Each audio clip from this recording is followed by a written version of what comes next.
Hola, ¿qué tal? ¿Cómo les va? Soy el periodista Danilo Díaz y les quiero decir que se suscriban dándole a la campanita, compartan, le dan like a todas nuestras redes sociales. Ovallino, zaguero central, jugó en el ascenso, jugó en primera división, está ligado a la historia de Cobresal, dirigió Universidad de Chile, a Cobreloa, a Wander, Antofagasta, a Coquimbo, a Deportes de Iquique, pero como decíamos, ligado a la historia de Cobresal. Gustavo Huerta, ¿qué tal? Bienvenido a la pizarra. Un gusto, Danilo. Muchas gracias por la invitación. Aquí estamos, bien, para Para hablar hablar de lo que más fútbol, nos gusta. nos gusta. Eh, ¿Cómo se definiría el Gustavo Huerta jugador? Era un zaguero central muy ordenado, me recuerdo, lo vi mucho, un zaguero central ordenado, fuerte. eh, ¿Esa era su principal característica? Yo creo que hay varios factores. Uno, que yo me consideraba que veía o leía, como se dice hoy día, muy bien la jugada y que tuve muy buenos compañeros al lado. Yo creo que eso me hizo, El Lechuga Araya en un angelito al lado. sí, eh, ¿Cuánto habría durado el Lechuga Araya en el fútbol de hoy día en un partido? ¿O se habría adaptado? yo menos. Yo menos porque Cobresal, sobre todo hablo de mi etapa en Cobresal, donde se atacaba mucho, los volantes eran todos prácticamente creadores de juego, los laterales nuestros iban mucho al ataque y en esa época pasaba la pelota o pasaba el jugador, pero los dos nunca. Oye, Gustavo, hijo de futbolista, toda una vida como jugador y entrenador, y a partir de eso, con todo el oficio, todo este bagaje, ¿cómo definiría al futbolista chileno? ¿Cómo es el jugador chileno? ¿Hay un tipo de jugador chileno? Sí, yo creo que ha ido evolucionando. Yo siempre he creído en la capacidad técnica del jugador. De repente uno dice a lo mejor bueno para la pelota, pero le cuesta a veces entender el juego. Y ahí donde viene la parte de la parte técnica, digamos, en cuanto al entrenador, respecto a la forma como ese buen jugador y hoy día que ha crecido muchísimo en cuanto el jugador en general a lo que es tener una buena condición física, esa buena condición física obviamente adaptada a lo que es el fútbol, porque antiguamente en mi época las teorías del entrenamiento todo eran respecto del atletismo. Y Mucho eran fondo. mucho fondo, kilómetros, más kilómetros, mucho de esos trabajos. Y hoy día es en base, en función y claramente respecto a las necesidades que tiene el jugador de acuerdo a al periodo, inicio de año, mucho volumen, intensidad, que es lo que uno busca, y del primer día trabajar con el balón. Eh, y también yo creo que hay un progreso en esa parte de que el jugador entiende su organismo, o entiende su físico, sabe lo que le pasa con el desgaste después de un partido, sabe, en general la mayoría sabe cómo alimentarse bien. Se ha progresado mucho en la parte tecnológica respecto y a la parte médica también, la recuperación de las lesiones. Reitero lo de la alimentación, yo creo que hoy día todos los clubes tenemos un nutricionista que está apoyando la alimentación de los jugadores, entonces todo hace que en mi época un jugador a los 30 años ya éramos un poco veteranos, digamos, pronto al retiro, y hoy día yo creo que a los 40 años yo creo que un jugador que ha tenido una vida como ordenada de entrenamiento, sin lesiones tan graves, yo creo que a los 40 años puede jugar sin ningún problema. Gustavo, desde sus tiempos de jugador, yo me recuerdo haberlo conocido en la tercera, el año 89, me acuerdo esas charlas que hacía, se llamaban las charlas del Pit Bar, que se escribía una página completa con la figura del fin de semana, y ustedes vinieron por Cobresal, y ahí nos conocimos, y me llamó la atención de ese momento que era, lo hablamos con Lucho Urrutia también, que era un jugador que conocía casi todos los rivales, que conocía casi todos los jugadores del medio local, tenía estadísticas propias. Ahí ya se incubaba el entrenador, me parece, ¿no? Bueno, eso lo tuvimos desde chico, en la familia, digamos, porque mi padre tenía la colección entera de la revista Estadio. Eh, y en algún momento, bueno, conocíamos a todos los jugadores. y también con mis hermanos, todo lo que salía del fútbol lo recortábamos y teníamos cuadernos nosotros, Ya. quién tenía más recortes de jugadores. En esa época, claro, nosotros en Ovalle teníamos el ascenso y todo lo que salía, porque harta información en esa época. Y recortábamos y teníamos nuestros cuadernos con los jugadores, cualquier jugador, de repente, independiente que haya jugado 1 o 2 partidos. Entonces eso fue de repente a lo mejor como un inicio de empezar a interesarme más allá de jugar.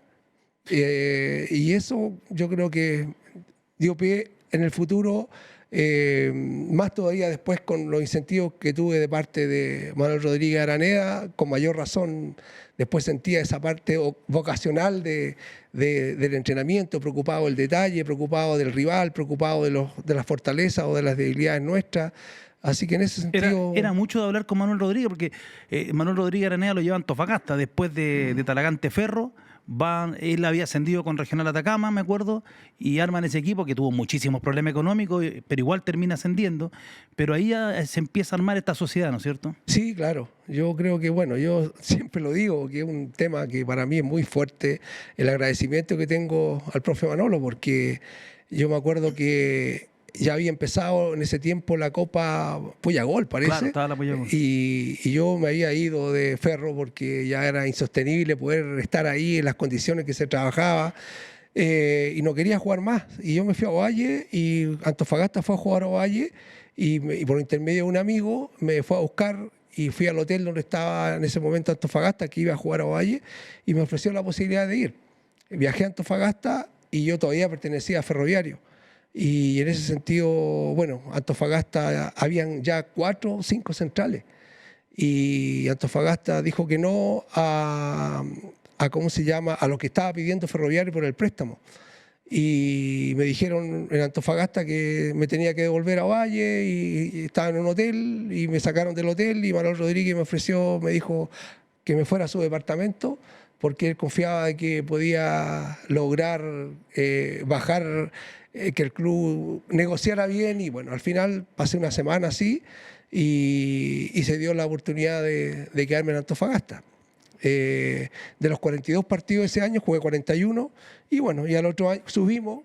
Y ahí al otro año me llevó a Cobresal con varios compañeros más que habíamos estado en ese equipo de Antofagasta y bueno, y ahí salimos campeones y se creó toda la mística de Cobresal. La historia que tenemos ahí en nuestro querido club.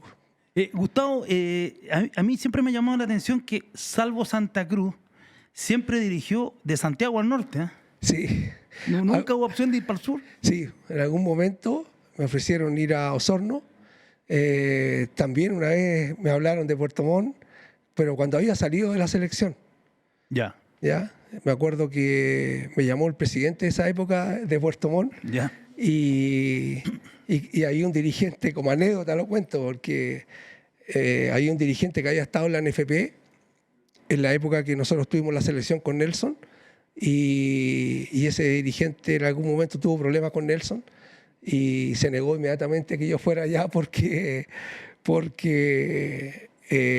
no quería saber nada con alguien parecido a Nelson Acosta. Y también me acuerdo cuando, no me acuerdo el año, pero subió Osorno a primera. Me acuerdo cómo se llama el presidente. ¿Cahuac? No, Aníbal. ¿Estaba Aníbal Silva? Aníbal Silva. Ya. Sí, él me llamó. ¿Ya? Y estuvimos conversando varios días, pero al final se quedaron. Y Osvaldo Hurtado había sido el técnico que había subido, y al final decidieron por él. Gustavo, la carrera como entrenador parte hace muchos años, pero hay un primer hito que es el ascenso con Deportes Ovalle de la antigua tercera división, que era larguísima, durísima, que tenía el puro nombre de amateur, porque de amateur no tenía nada, eran todos los jugadores eran profesionales. Asciende, ¿cómo era ese equipo? ¿Quiénes jugaban? Y ahí ascender en ese torneo tan largo al ascenso era muy duro. Sí, durísimo. Eso fue el 93. El año 93. Bueno, primero, buenos jugadores. ¿Ya? Había muy buenos jugadores.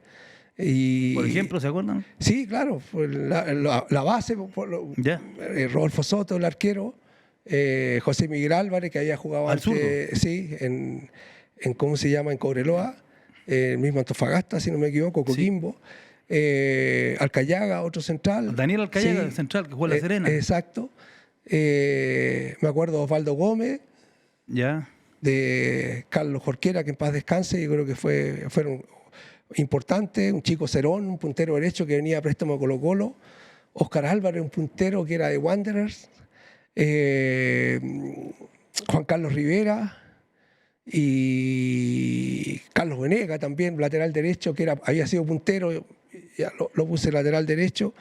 Más o menos hay un chico que era buenísimo de Serena, Limilla González, que después lo llevé cuando me voy a Serena, lo llevo a Serena también. José Ramón González, bueno, hay un equipo, la verdad que era central. Central. Sí, era claro. bravo ese. Sí, sí, antofagastino. Sí, me acuerdo. Y bueno, un campeonato larguísimo, porque primero había que clasificar como estaba dividido por zona. Dentro de eso había que clasificar 6 equipos, dentro de los 6, después clasificar, bueno, después había otra zona, otra liguilla de clasificación, donde había que clasificar entre los 2 primeros y después llegar a la liguilla final. Y el club que tenía Luca la podía comprar y tuvimos la suerte que Novalle se solventaba bien en ese momento y la hicimos de local.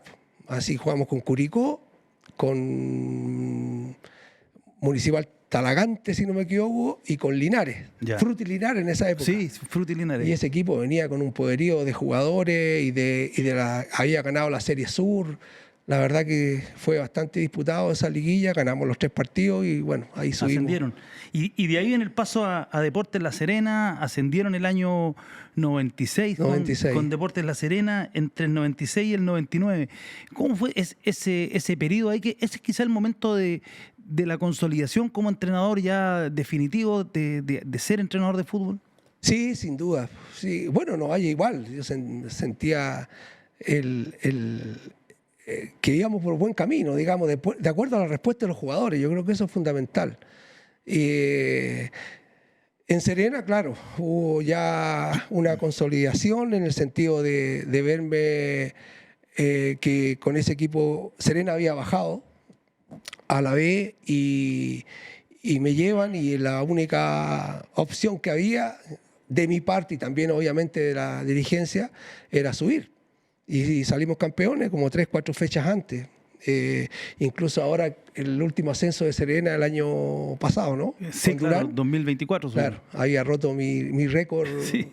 Durán, se lo dije, porque había ganado, no sé si una fecha antes, salió campeón de lo que nos había tocado a nosotros. Y teníamos un tremendo equipo ese año 96, salimos varias fechas. Ahí jugaba Valdemar Méndez, ¿no? Claro, Valdemar Méndez.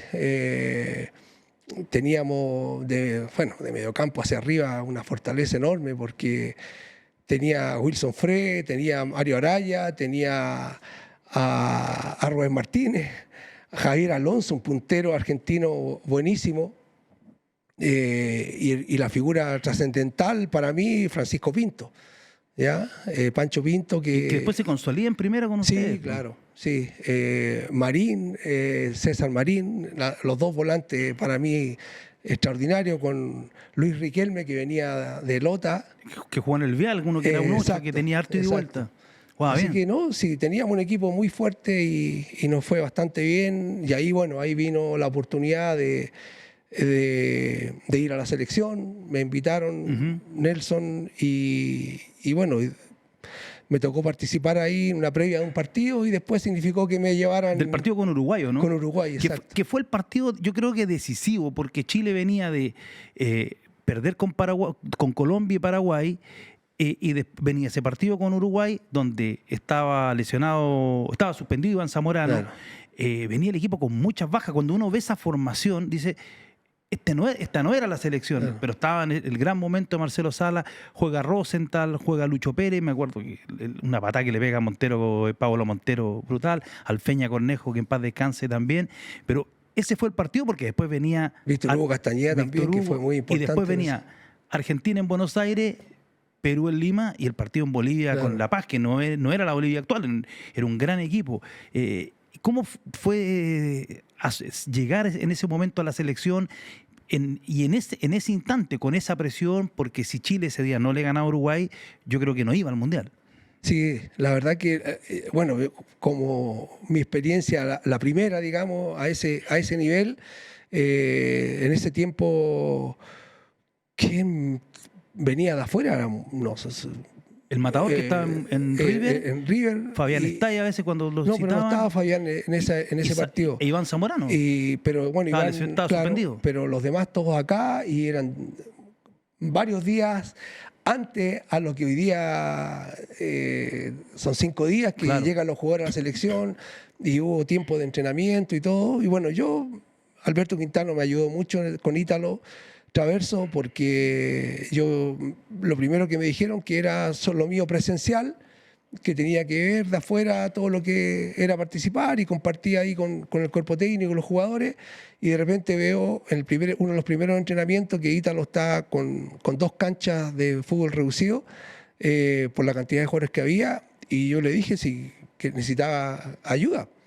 Y me dijo, ningún problema, y entré entre comillas, a arbitrar, pero más que arbitrar me picó lo natural mío. El entrenador. Del entrenador, de estar metido en la práctica, de incentivar, de corregir, de meter, y de repente termina ese fútbol reducido y bueno, no me dijeron nada, y se me acerca Nelson Tapia y estaba Cosio, si no me equivoco, y me piden que si les puedo centro. ¿Ya? Así que, bueno, ahí fui a pedir autorización, le dije a Nelson si me autorizaba, que los jugadores me estaban pidiendo, los arqueros, trabajar con ellos. En ese tiempo no había entrenador de arquero y yo ya tenía un buen periodo ya de entrenar con los arqueros en mi equipo. Y así que trabajé con ellos bastante rato hasta que le dije que ellos me avisaran, digamos, Nelson o Ítalo me avisaran cuándo paraba, porque, bueno, va a trabajar Nelson y también Cosio. Así que de ahí, bueno, ahí ya empecé y me empezaron a considerar Nelson con Ítalo en los trabajos, ¿ya? Y después cuando tuvo que hacer fútbol me pasó el equipo que armó él, digamos, el equipo B, entre comillas, y después en el partido, bueno, todo lo que significó el partido, toda la trascendencia que tenía, el hecho de que había que ganar. Y bueno, me acuerdo que Ítalo me dijo que me sentara al lado de Nelson, en la banca. Entonces, la verdad que fueron momentos bien especiales porque Nelson terminó en la orilla de la cancha, como siempre él lo hacía, y yo terminé al lado de él en el partido. Claro, entonces, las imágenes están. Claro, entonces hubo varias situaciones ahí decisiones que tuvo que tomar Nelson, de repente hasta uno opinando algunas cosas. Porque en ese partido me acuerdo que Nelson jugaba con 2 volantes centrales y 2 prácticamente como un cuadrado, claro, con línea 4. ¿Ya? Y de repente nos empezaron a atacar, ganando Chile 1-0, había entrado el Coque Contreras y me acuerdo que empezaron a atacarnos mucho por el lado derecho. Había salido Lucho Pérez que le habían pegado una patada en la rodilla. Y entonces ahí se hizo un cambio que para mí fue muy importante porque entró, no me acuerdo cómo se llama, Mora. Cristian Mora. Cristian Mora, prácticamente con un tercer volante, pero por izquierda, y se tapó esa zona. ¿Ya? Y bueno, así terminó el partido, la verdad. Y después del partido nos despedimos en Pinto Durán y después Nelson me llamó para que lo acompañara a la Copa América en Bolivia. Claro, ¿Ya? La del 97. La del 97, y de hecho me dejó acá con un equipo que jugamos con Hungría en Santa Laura. ¿Ya? Y no sé si no hay muchos recuerdos de ese partido, pero jugamos con 2 goles de Rodrigo Golver, ganamos 2-1 y Nelson se había ido a Ecuador para jugar el partido eliminatorio en Quito, claro. En Quito. El 1-1, el gol del Matador. Y de ahí nosotros nos fuimos prácticamente con ese mismo equipo, nos fuimos a Cochabamba a la Copa América. Ahí yo fui a préstamo de Serena. ¿Y cómo fue ese momento de estar? Porque estaba en Deportes La Serena y venir a la selección, los dirigentes cómo lo tomaron, el plantel, porque es una realidad que los jugadores tienen que ver al jefe. Sí. Cuando no está el jefe, todo se resiente. Pero bueno, súper bien, porque yo eternamente agradecido del Club Deportes La Serena de esa época. Los dirigentes, la verdad, hay dirigentes que me hicieron, me fortalecieron mucho en todo el tema de mis decisiones. Hay temas súper fuertes que en algún momento me apoyaron con toma de decisiones respecto de jugadores y respecto a algún manejo del club también. Voy a prestado, digamos, a la Copa América esa y en la vuelta, al término del año, ya Chile clasificado al Mundial. Nelson me pide que vaya con él desde el primer momento, digamos, el año 98. Hacer la gira. Exacto, vamos a Hong Kong, toda la gira que terminó Nueva en Zelanda, Wembley. Australia y Wembley. Y me dio la responsabilidad también de dirigir el equipo que Chile B con Inglaterra B. En Birmingham, el 2-0, los goles de Manolo Neira. Entonces ahí armamos un grupo que viajó de Santiago a Londres y yo me junté con ellos porque yo me fui de Australia, me fui con un grupo pequeño, ¿Ya? Me fui a Londres y mientras al otro día se jugaba con Australia no sé si fue en Melbourne o en Sydney. Ahí no me acuerdo, bien. no me tocó esa gira. Yeah. Y bueno, y ante eso los dirigentes del Club Deportes La Serena me pidieron, como el Mundial terminaba en junio, me dijeron que quería que volviera después del Mundial. Y yo le dije que hablaran con Nelson, que hablaran con don Ricardo, en este caso don Ricardo Humor, y me dijeron que no había problema. Y yo le dije ningún problema, pero yo pongo al técnico, ya, yo elijo los jugadores y yo pongo al técnico, apenas termine el Mundial, yo me devuelvo y empiezo a dirigir, porque ya había empezado el campeonato. Claro. Hubo el inicio de una Copa Apertura. Y después se jugaron por algunas después pocas como 7 fechas. fechas. Sí, sí. ¿Ya? Y yo dejé al técnico que yo le tenía confianza en ese momento, porque me llegaron hartos ofrecimientos, Sí. incluso de algunos periodistas conocidos que querían, que me insinuaban qué técnico podía ser. Y yo no, puse al técnico que yo tenía confianza, que era Iván Castillo, que era el técnico de los juveniles, y le fue bastante bien. Y después el Mundial, quedamos eliminados con Brasil, y me acuerdo que don Ricardo me dijo, te tengo todo pagado para que te quedes hasta el final, hasta las finales. ¿Te quedas acá? Me dijo, y yo le dije, no puedo. Tengo un compromiso con Club Deportes La Serena, que apenas termine nuestra participación, yo tengo que volver al club.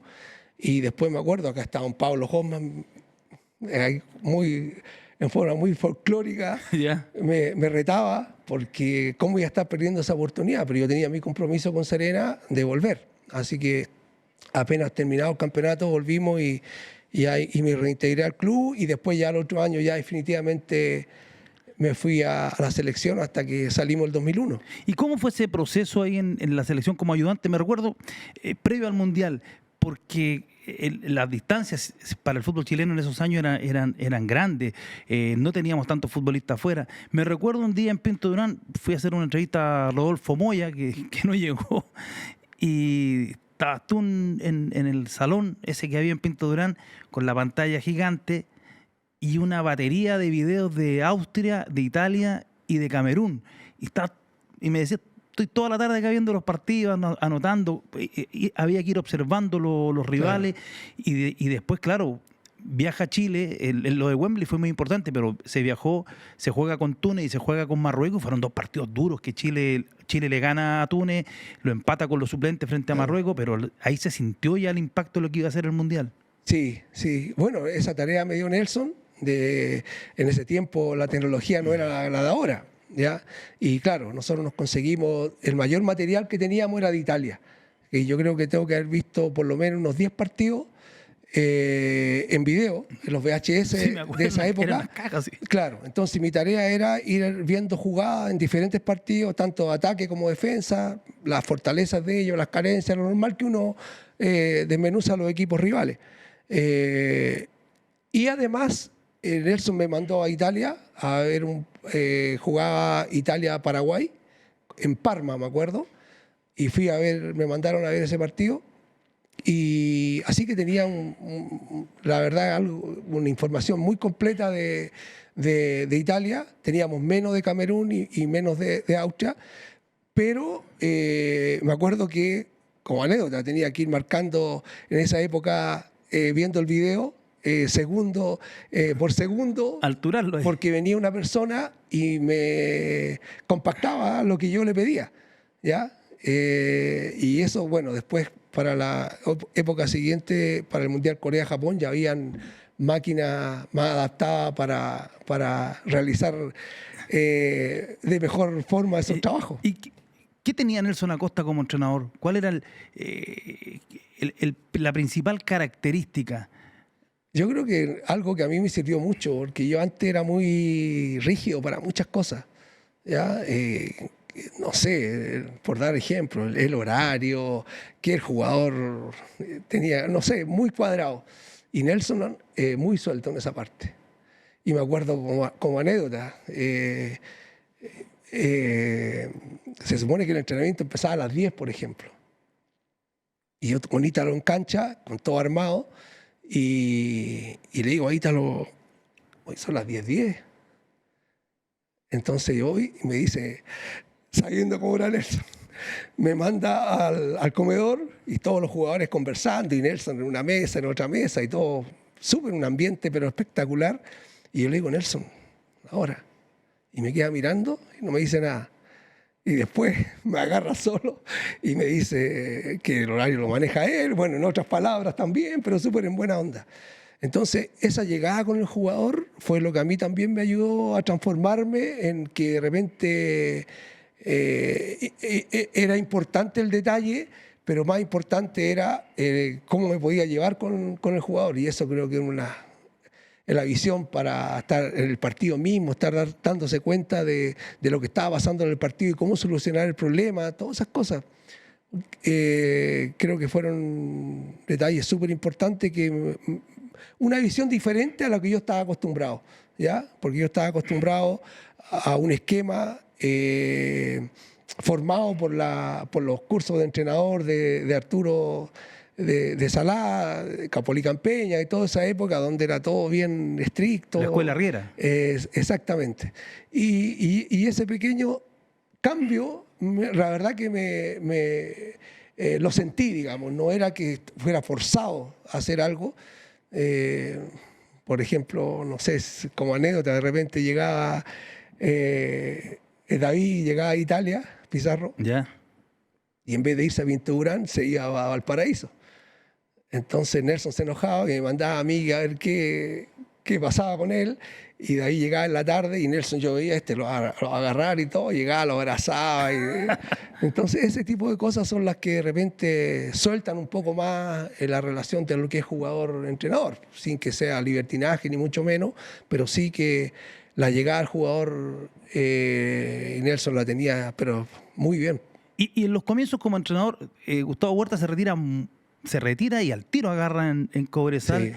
Sí. Se terminan yendo al descenso el año 92. Hubo partidos, para mí fueron esa liguilla de promoción en Viña, es de las cosas feas que yo vi en el fútbol. Partido Everton, Cobresal, lo sospecho hasta el día de hoy. Pero se fueron al descenso ustedes. ¿Cómo es para un entrenador que está partiendo irse al descenso en el club, que yo creo que era el club de tu vida, Gustavo, Sí, Cobresal, sí, fue y duro. rearmar la carrera? Fue duro porque lo que pasa es que yo estaba ya con las ganas de retirarme. Yo andaba con muchos problemas, mi tendón de Aquiles. En ese tiempo las pretemporadas ya prácticamente no las estaba haciendo porque era mucho correr por el cemento, a los cerros. Y yo estaba más fastidioso también porque ya la generación de jugadores que nos llevó al éxito en Cobresal en la época de los 80 ya prácticamente se habían ido todos. Y yo era el pesado, el que estaba siempre llamando la atención al grupo. Entonces no. Y llega a Cobresal y me ofrecen un contrato por 4 años y yo estaba a cargo de la escuela de fútbol y la verdad que sentía un apoyo inmenso del club. Ya estaba muy ocupado en función de mi futuro, ¿ya? Que veían ellos que yo podía desarrollarme como entrenador. Entonces, bueno, tocó el momento que se fue Reinaldo Hoffman y hice una dupla con Juanito Zárate.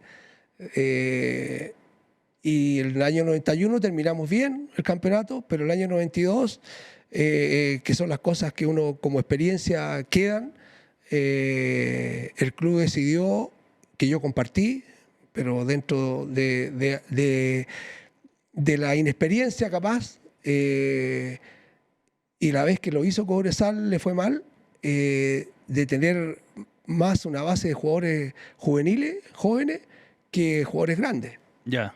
Y terminamos en esa liguilla que, bueno, como lo tú dices, pues que hasta el día de hoy la duda de ese partido final que jugamos con Everton. Pero, y ahí, bueno, llegó el profe Manolo de nuevo, pidió que me quedara como su ayudante y yo no quería. Ya no por él, sino que porque yo sentía que tenía que dar ese paso, y me llaman de Valle, que estaba en tercera división. Yo digo, ya me la juego, este es mi camino, yo creo que tengo las condiciones, no para ser ayudante, y me fui a préstamo a Valle. Ya. Yo no sé si sucede. Un entrenador a préstamo. Me fui a préstamo, ¿ya?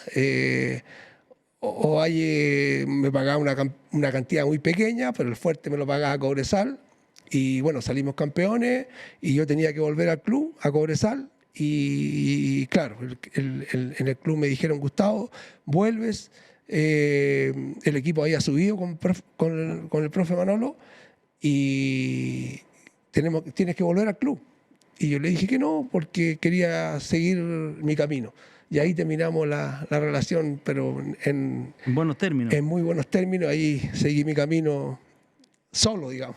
Y ya después vuelve a Cobresal, ya en este siglo, va al Bolívar incluso. Me recuerdo un partido aquí en el Monumental contra Colo-Colo por la Copa Libertadores. ¿Cómo fue ese retorno a Cobresal, ese equipo, y después ir a un equipo grande como el Bolívar, que es un protagonista de la Copa Libertadores? Sí, claro. Yo vuelvo el 2003 a Cobresal y bien, la verdad que armamos un equipo bien competitivo, y Nelson me llama de Bolivia, él estaba en la selección. Y me dice, hay una posibilidad que venga al Bolívar, ¿puedes salir? Y yo hablé, le dije, bueno, pero asegúrenme primero que me llame la gente del Bolívar. Y hablé en el club y ningún problema.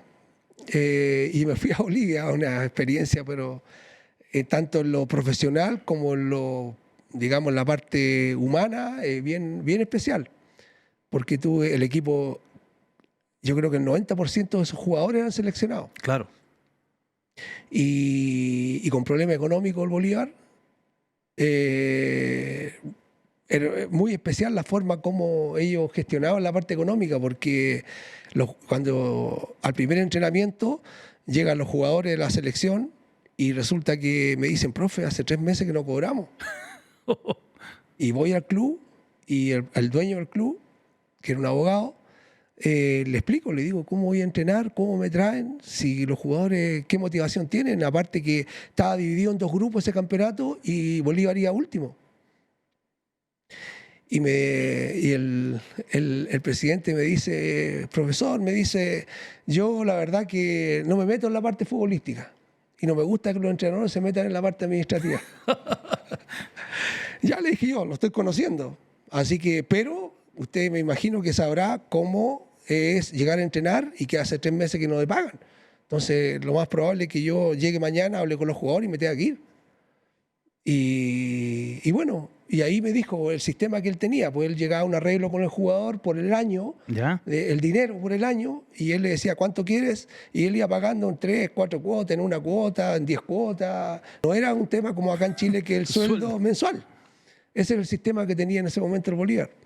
Y bueno, y yo llego muy preparado prácticamente ya para hablar con los jugadores y decirle, muchachos, fui a hablar, me dijeron esto, este otro, y yo de esas condiciones yo me tengo que ir.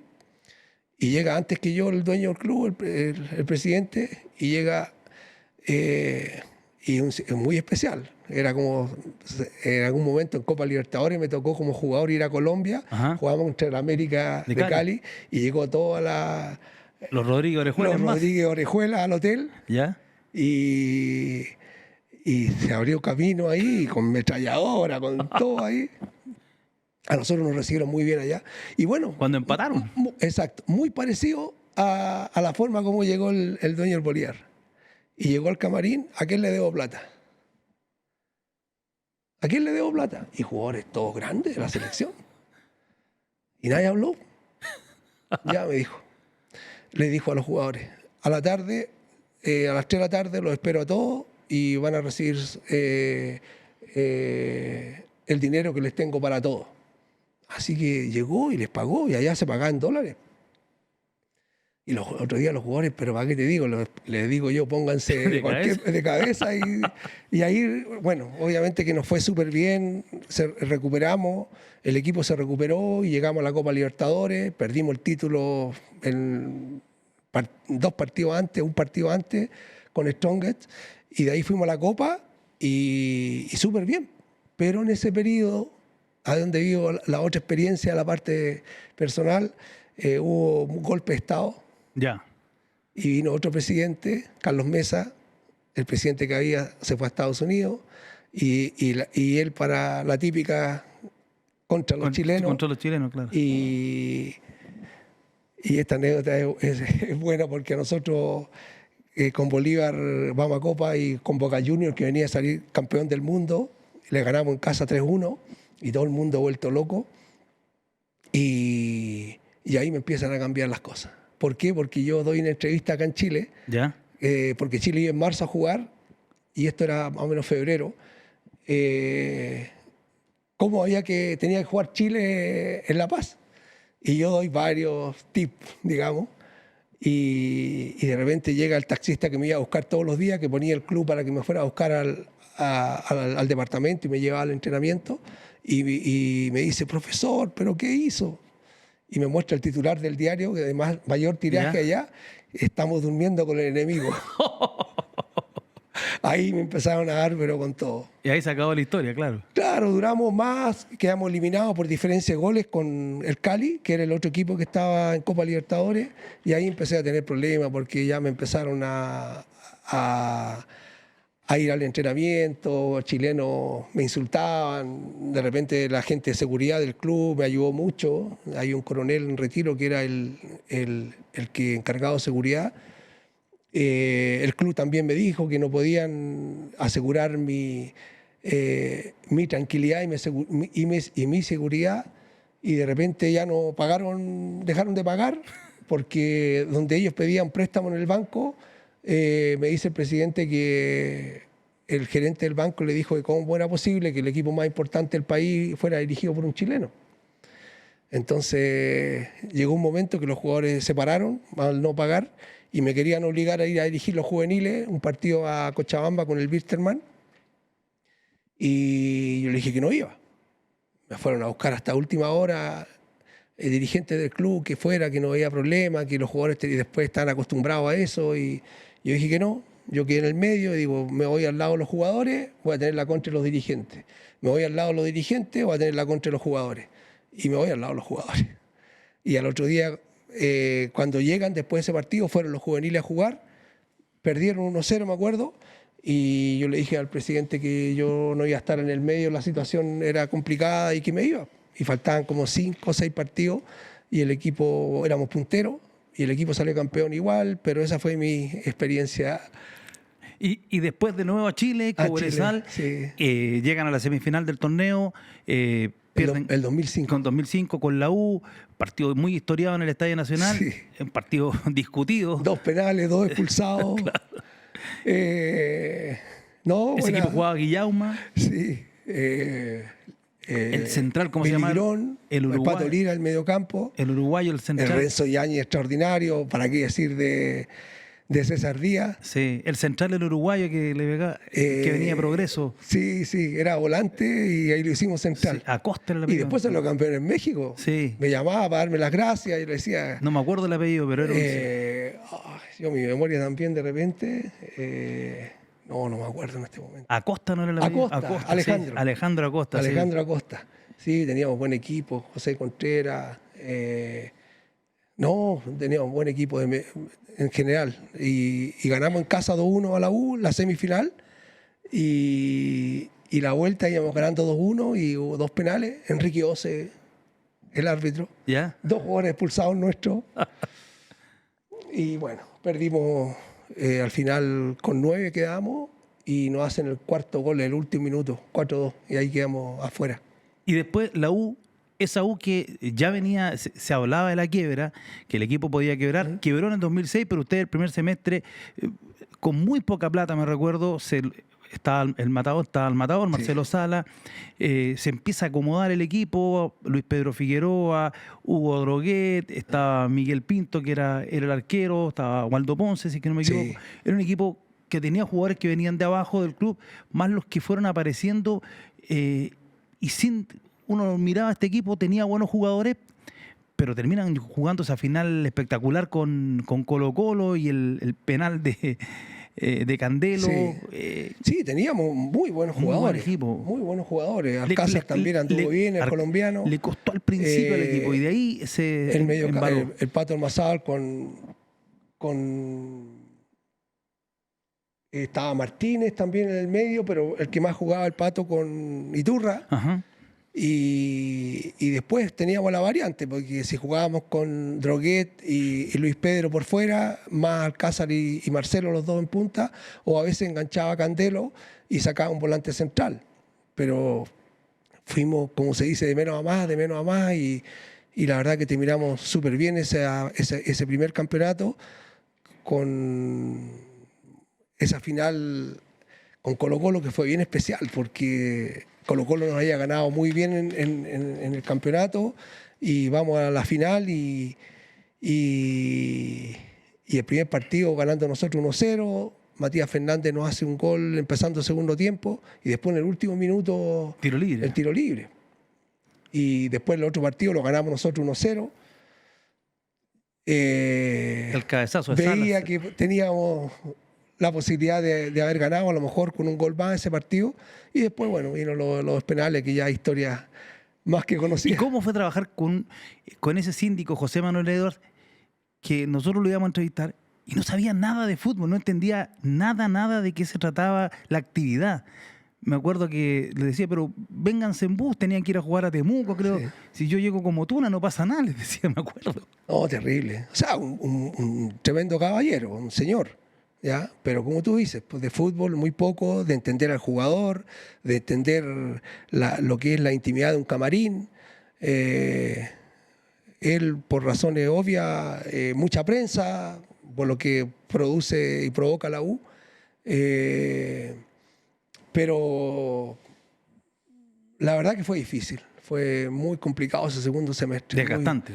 Demasiado desgastante. El día a día me acuerdo que era bravo. Era complicado, no con los jugadores, pero sí esa de no entender lo que es el estándar de la U, ya, porque independiente que la U a lo mejor venía ya con algún tema económico complicado, pero nunca lo sentimos, de no tener o que nos negaran alguna situación especial, de viajar bien, de llegar a un buen hotel, de darle las comodidades a los jugadores, de que yo, por ejemplo, no tenía en algún momento, los jugadores hoy día ya no usan las vendas tradicionales, que usan el Coan, ¿ya? Claro. Y en algún momento yo, previo a un partido, tenía que ir a comprar yo, y yo después pasar la boleta, porque él no entendía que había que comprar esas cosas, por dar detalles, ¿entiendes? Entonces, la verdad que fue muy desgastante.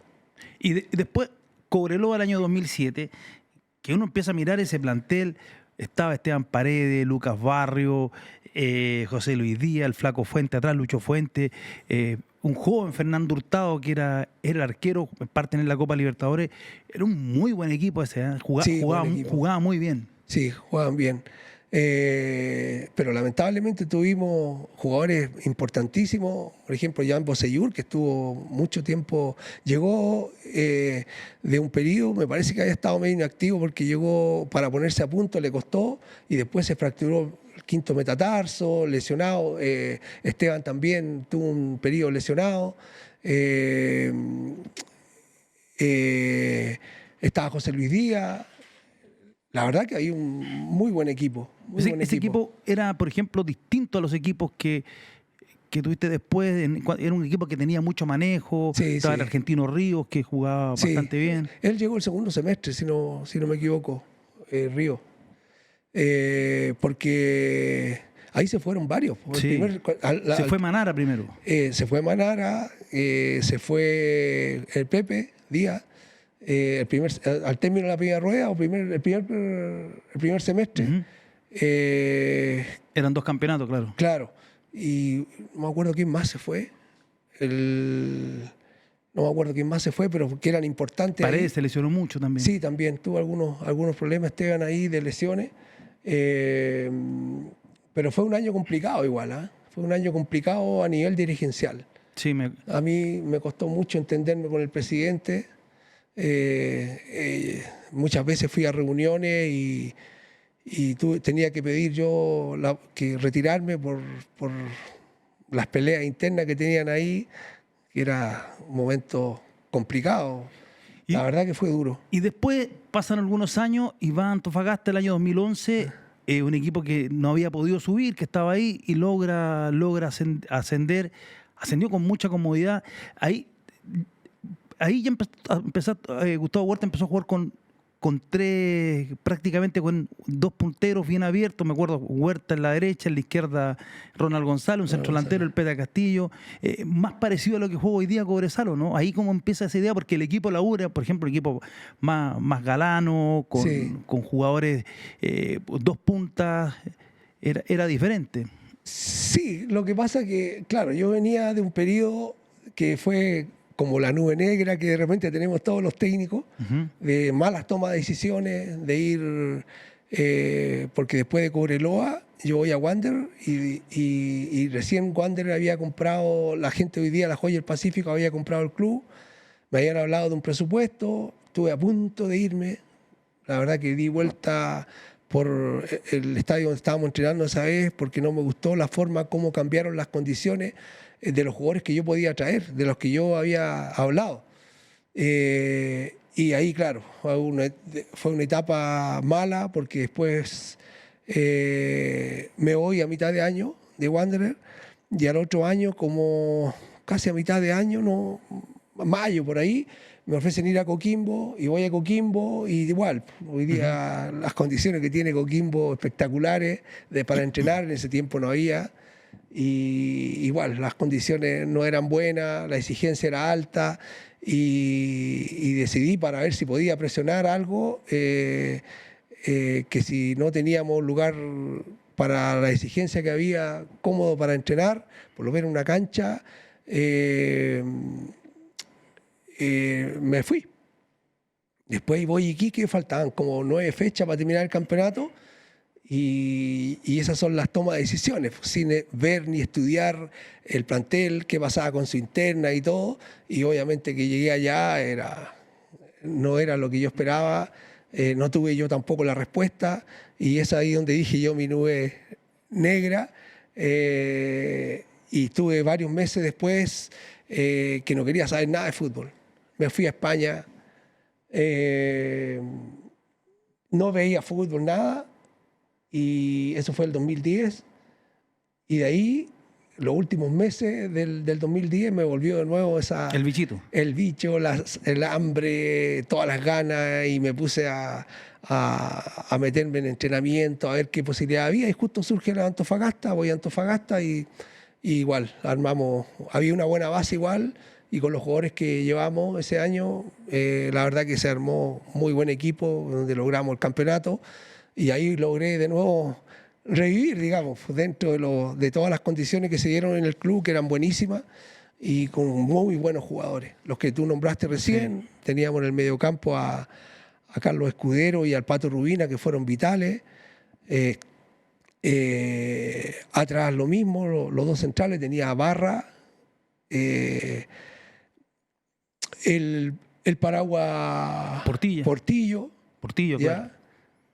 José David, que fueron, digamos, la base muy fuerte, y eso nos llevó Seba López en el arco. El Seba también, claro, que nos llevó a varias fechas antes a salir campeones. Y después se mantuvieron en primera división, con mucha dificultad económica, con cambio de propiedad, pero también con... tú enfrentaste a algunas decisiones referibles, sobre todo de los dirigentes, de la dirigencia, y te anduvieron pasando la cuenta en ese momento. Sí. No, sí, esa parte incluso, bueno, todo surgió producto del libro que escribió mi hijo Gustavo, sí. respecto al tema de Jadwe. Ujú. Hubo algunas situaciones que detonaron una contra muy importante de la gente de Jadwe y su Grupo más cercano. De una conversación que yo escuché de la parte, en ese momento había subido Copiapó, de la segunda, y una conversación de algo de dinero que era, bueno, los mismos dueños de Copiapó eran los dueños de Antofagasta en ese tiempo. Y me entero de eso, estamos jugando Copa Chile, vamos a jugar a Iquique, y César, que tenía una muy buena relación con él, o sea, la tengo, con César Rossi. César Rossi, va con Jorge Fistoni a saludarme después del partido y me dice que Jorge se va a la NFP. Y yo le digo, tenga cuidado, porque yo te conozco, los conozco a ustedes, que son gente decente, que son esto, este otro, alabándolo. Tengan cuidado, pues se van a encontrar con esto, con este otro. Y les voy a contar un detalle en cuanto a temas de plata que estaban acostumbrados Jadwe y sus secuaces. Y resulta que llega Jorge Fistoni, va a la NFP y le cuenta esto a Jadwe. Y lo primero que hace Jadwe es llamar al presidente de Antofagasta, que cómo era posible que yo me enterara de esas cosas. Y que si no me echaba, me iba a echar los árbitros encima. Y así tuve que convivir un buen tiempo con muchas situaciones muy, muy especiales. Pero más que eso, lo que más me complicó mi estadía en Antofagasta es cuando decido irme. Ya llevaba 3 años y medio en el club, me quedaba 1 año y medio más de contrato. Fue estar en el medio del tipo que compra, obviamente, que quiere tomar sus decisiones, y el tipo que vende, que dice yo también soy dueño del club, y después, ¿a quién le hago caso? Claro. ¿Ya? Y eso obviamente que las condiciones empezaron a cambiar por las características de Sánchez, de quería cambiar, me acuerdo, nos quería mandar a un hotel cuando llegábamos a Santiago ya por Estación Central, cosa que yo me negué. Después queríamos que fuéramos al complejo Fernando Riera, también me negué, y empezaron los conflictos. ¿Entiendes? Entonces, cosas que antes no los teníamos, pero ya quedé en el medio del que vendió y el que compró, y ya no aguanté más y me fui. Hasta que de nuevo a Cobresal, en un momento casi suicida, Cobresal a punto de irse al descenso, desde el ascenso a la tercera categoría, la segunda división, que hubiera significado, yo creo, la muerte del club, y este renacer con ese hito espectacular del año 2023, que estuvieron ahí a punto, claro, de ser campeones, cuando pierden con Huachipato el título, antes el ascenso, cuando parecía que Wander los dejaba afuera y ustedes le ganan en El Salvador, y después la definición con Cobreloa en Calama, y también lo logran conseguir el ascenso. ¿Cómo viviste todo ese momento, Gustavo, como haber tomado esa decisión de haber ido a Cobresal en ese instante? Porque fue muy rápido, fueron 3, 4 años de una vorágine. Sí, la verdad que son momentos de decisiones que a mí, mi ida a Cobresal, y la verdad que no me quiero saltar una etapa que para mí fue muy dura, porque estuve 1 año y medio sin trabajo, producto después que salí de Antofagasta, incluso... Yo voy a decirlo, me acuerdo que hubo clubes que te querían contratar y lo llamaban de la NFP, sí, no lo contrates. Y con el mismo Cobresal. Yo estaba arreglado con el presidente en ese tiempo, Moreno, conversado, todo, lo económico, todo, y yo tenía que viajar un día martes, eso fue el 2015.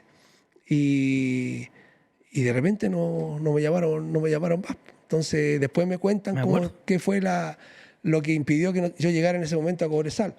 Y ahí, bueno, ahí viene una etapa mía de que le agradezco también hasta el día de hoy, que también fue parte de mi renacer, y agradecido de Cristian Ogalde, que a mí me tienen como que yo tengo una lejanía muy grande con los representantes, Y no es así, porque de gente que estoy agradecido, en este caso es de él, porque él, con todo lo que me habían negado anteriormente, me lleva a Santa Cruz, Independiente, que está en la segunda división.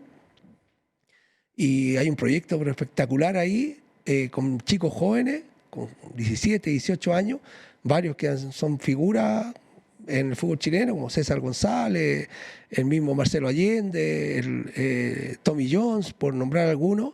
Gaete en su momento también, que después lo llevo a Cobresal, que estuve ahí un año, pero fue buenísimo. Y ahí después, bueno, sale lo de Cobresal, que fue un poco suicida, Sí. porque me llaman, faltaban 6 fechas, estaban últimos, con el tema del promedio, porque ya habían bajado a mitad de año de primera a la B. Y en ese tiempo había un tema de promedio que si uno ganaba un partido sumaba más y perdía en relación a los equipos que estaban en la división. Y en ese momento, sacando cuenta, había que, de los 6 partidos, para depender exclusivamente de nosotros, había que ganar 4. Y si se daba una opción de un partido que un equipo que perdiera, había que ganar 3. Y llego un día miércoles, las condiciones no eran las mejores porque el equipo venía de Talca en un bus semicama. Imagínate los jugadores y jugar con Cobreloa, que estaba peleando arriba. Y el primer tiempo, me acuerdo, toda la gente contenta que yo había vuelto al club y todo, pero el primer tiempo, no me acuerdo si íbamos 3-0, 4-0 perdiendo con Cobreloa. Al final de ese partido lo perdimos 4-3 y nos fue un penal. Y después me empecé a cuestionar el momento que yo había llegado al club. Entonces, bueno, ahí tuve reuniones con los dirigentes, cambiaron los hábitos en cuanto a darle más comodidad al jugador. Ya viajamos a Santiago a jugar con Magallanes en avión, antes se viajaba en bus. Le ganamos a Magallanes acá en San Bernardo, jugamos en casa con Serena, le ganamos. Después vamos a Puerto Montt, en avión hasta allá, ida y vuelta. Ahí perdimos 2-1 y después en casa jugamos el partido decisivo porque se había dado el resultado, que ganando el tercer partido nosotros, y más todavía con el rival que nos tocaba en casa, que era Iberia, le ganamos y ahí nos salvamos. Y después el último partido con Santiago Morning lo ganamos acá en Santiago y ya significó la tranquilidad y la tranquilidad para todo el club, porque había gente que yo, y muchos jugadores, nacidos y criados en el club, que se fueron todos. En ese momento, a mi toma de decisiones para el año siguiente, cuando me ofrecen quedarme, no habían dimensionado de que el club desaparecía. Si iba a segunda división para Cobresal, no se iba a poder sostener por ningún lado, por todo lo que implica la logística nomás para salir de Salvador para jugar cada semana. Y bueno, ahí logramos que el equipo salvara. La gente del club estaba inmensamente contento, todo. La gente de Salvador lo mismo. Y después el otro año yo dije, claro, vamos, pero hay que subir. Ahí subieron y si hubiera que resumir finalmente, Gustavo, ¿qué identifica a estos Cobresales de Gustavo Huerta? Siempre son equipos, se parte de la base que son equipos ordenados, explosivos, rápidos. Sí, eso es lo que buscamos. Yo trato de adaptarme a lo que el hincha de Cobresal en la época que yo jugué, tratar de llevarlos a esa época que jugábamos con punteros. Ya, obviamente que me tengo que ir adaptando porque todos los años tenemos que ir armando planteles prácticamente nuevos, pero para mí es fundamental la exigencia del día a día. ¿Ya? En Cobresal es muy fácil vivir en una zona de confort, en el sentido de que el club estamos a 2 minutos los que vivimos en el campamento de llegar al estadio. Entonces el club ha progresado muchísimo en función de darle, por ejemplo, en las casas una mejor vida a la familia, ¿ya? Donde les dan de todo a los jugadores, les dan de todo. No, el jugador no tiene que llevar prácticamente, se llevará su ropa, ¿ya? La comodidad para la familia, allá los colegios son gratis, y después el entrenamiento. Entonces allá, por ejemplo, al jugador entrenamos a las 10 en cancha, pero tienen que llegar a las 8. A las 8:30 están tomando desayuno. Después de las 8:30 a las 9 ellos tienen la pauta de trabajo en un gimnasio propio que, digamos, no es donde sacamos, donde habitualmente estaban los socios, que a los socios teníamos que decirles, ¿sabe qué? Usted no venga de 8 a 10 porque ahora están los jugadores. Se implementó en infraestructura, pero buenísima. Y obviamente después los jugadores a las 10 y después del entrenamiento los jugadores, algunos a las 2 de la tarde recién se están yendo a sus casas porque se quedan en el tema de la crioterapia.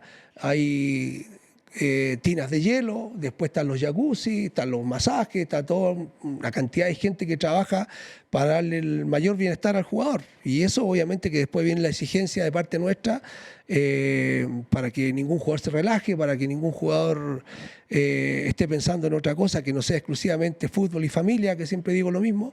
Y yo creo que eso hemos logrado sacarle provecho al perfil de jugador que nosotros siempre llevamos, porque nosotros no estamos llevando la figura del campeonato, ni la figura de Palestino, ni la figura digamos, de que un jugador haya sido habitual titular en un equipo. Normalmente llevamos jugadores que por ahí, que son buenos, pero que no han tenido un buen año y nosotros, entre comillas, lo revivimos. Gustavo Huerta, muchas gracias. 1 hora de fútbol, fútbol duro y puro. Y no, muchas gracias por la invitación y por traerme recuerdos buenísimos, porque de repente uno en la vida que llevo es como un ermitaño, ¿ya? Allá en El Salvador tantos años se acostumbra uno a lo que somos los técnicos, muchas veces la soledad, solo acompañado en este caso por mi señora, y uno se aísla un poco.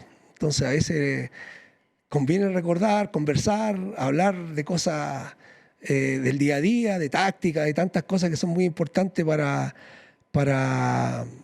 ir reviviendo lo que es el día a día del fútbol. Gustavo Huerta, muchas gracias. A ti, muchas gracias, Danilo. Hola, ¿qué tal? ¿Cómo les va? Soy el periodista Danilo Díaz y les quiero decir que se suscriban dándole a la campanita, compartan, le dan like a todas nuestras redes sociales.